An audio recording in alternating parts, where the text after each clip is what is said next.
بسم اللہ الرحمن الرحیم۔ السلام علیکم ورحمۃ اللہ وبرکاتہ۔ جنات کے مسلمان ہونے کا مستند واقعہ۔ حضرت عبداللہ بن عباس رضی اللہ عنہما فرماتے ہیں، رسول اکرم صلی اللہ علیہ وسلم اپنے چند ساتھیوں کو لے کر نکلے۔ آپ کا ارادہ عکاظ کے بازار کو جانے کا تھا۔ ادھر شیاطین اور آسمان سے آنے والی خبروں کے درمیان رکاوٹیں پیدا کر دی گئی تھیں اور ان شیاطینوں پر ستارے ٹوٹنے لگے تھے۔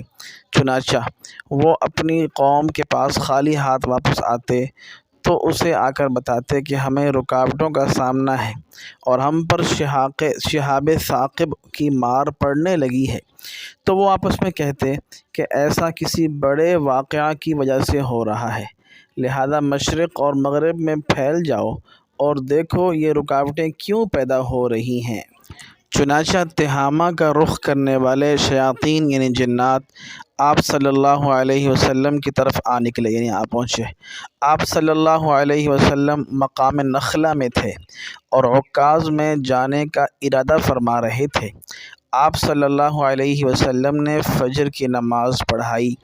ان جنات کے کانوں میں قرآن کریم کی آواز پڑی تو وہ اسے غور سے سننے لگے اور کہنے لگے، اللہ کی قسم، یہی وہ چیز ہے جو ہمیں آسمانوں کی خبریں سننے سے روک رہی ہے۔ سو یہ اپنی قوم کے پاس واپس گئے اور ان سے کہنے لگے، ہم نے عجیب و غریب قرآن سنا ہے جو بھلائی کا راستہ دکھاتا ہے، سو ہم تو اس پر ایمان لے آئے ہیں اور اپنے پروردگار کے ساتھ کبھی شرک نہیں کریں گے۔